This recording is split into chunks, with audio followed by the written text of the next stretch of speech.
unable to get that strike that you're after, maybe you're striking behind the golf ball, or maybe you're getting those slices or the odd hook now and then, and you want to know how to get from here to here far more effectively.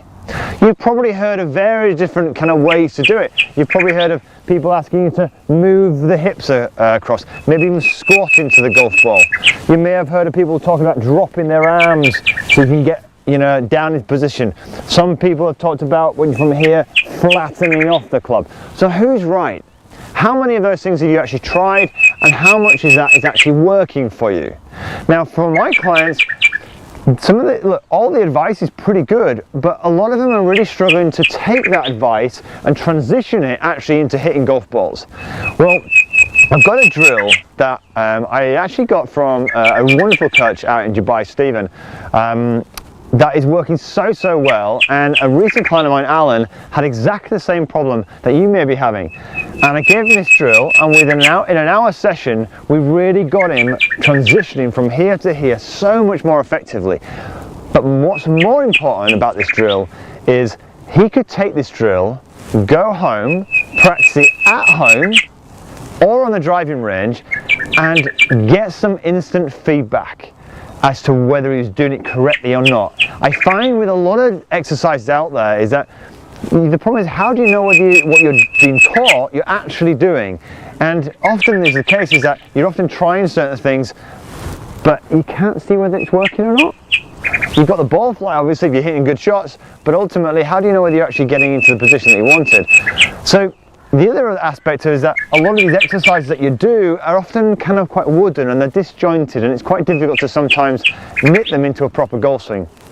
I hope this exercise, this drill that I'm going to show you today, will really help you do that, because it did for Alan. So let's get cracking. So the way it works is grab in this case a golf ball. Stephen actually uses a tennis ball with me, but I can show you that later. And what I want you to do, I want you to get into a setup here. So the first thing is you need to get up into a decent posture position. So if you haven't already seen how to set up properly, I'll put a link in my description below how to get the perfect posture. It will really help, because you need to, in a sense, from this position here, tip from the hip bone here, so that we get the center of gravity moving forward, and we get the legs nice and loaded here, because we want to get the club into a position really good at the top here to do this. We don't want to sat back, too much knee flex, sat back on our heels and get the club being dragged around. So good posture is really important initially. The next thing we're going to do, we're going to let the arm just naturally hang down here.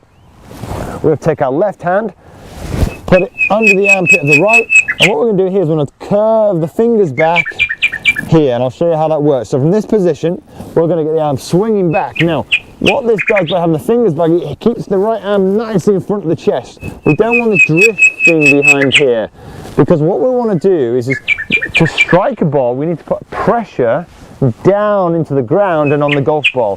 If we let the arm drop around here, can you see how it's going to be quite difficult to put pressure in unless we do this, which a lot of golfers do. They get stuck behind and they throw it. So just setting up the drill here, nice and simple, arm under here, fingers back, and all we're going to do is this. We're going to swing to the top here, and then we're going to throw the ball down where we would normally have the position of the ball for, let's say, an iron. Now, I'll show you this initially how it works. We'll throw it up, throw down, and what I'm going to get from this is instant feedback. It trains you how to get the correct release. If you're releasing it good, it will land in the spot.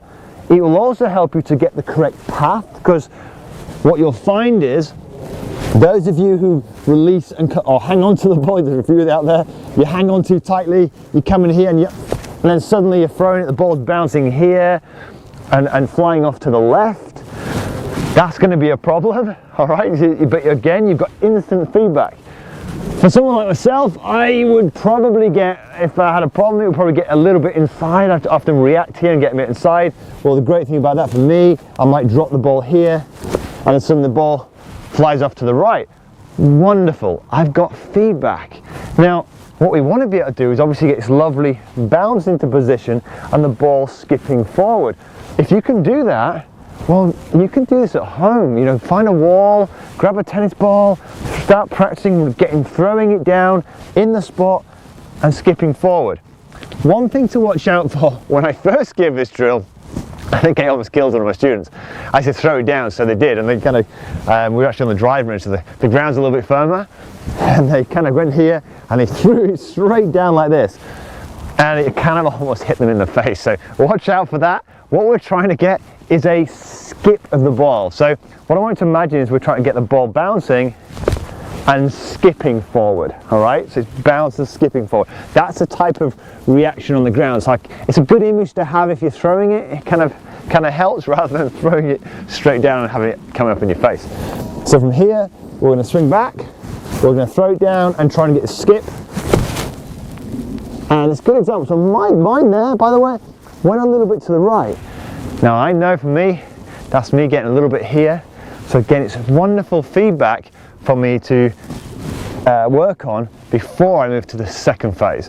Now the second phase, we obviously want to get to hitting a golf ball, right? So the second phase from here is without hitting the ball, we grab the golf club, right hand, same thing, go down the grip a little bit, tuck your fingers under, and what we're going to do here is we're going to swing the club to the top.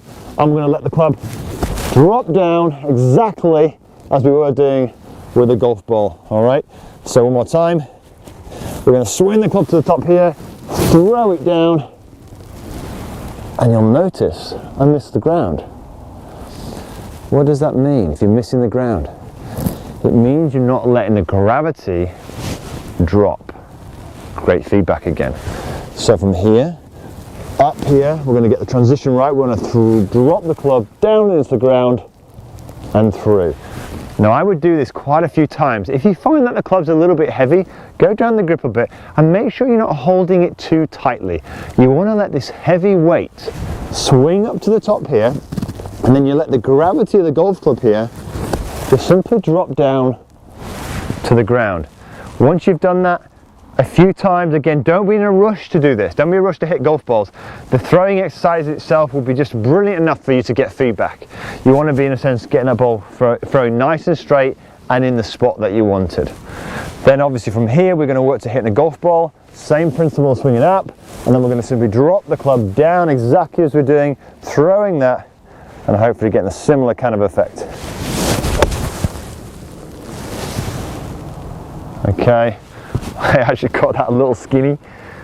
All right, so I didn't quite get the drop, but again, brilliant feedback. So what we're going to do again, so if I was throwing a ball there, that would have gone a little bit out to the right. So let's do one more. Back. Beautiful. That's the one I wanted. So this is practice. As you can see, look, there's me, one ball, skinny out to the right, immediate feedback. That would have been this. Throw that ball down, get the sensation of that release, and then away, go through with it. Now, please really give the drills a go. Don't rush into hitting golf balls with this. The drill is so powerful once you really practice it. It can be a little bit tricky initially, so go with it, stick with it, and you will get so much great feedback that you can.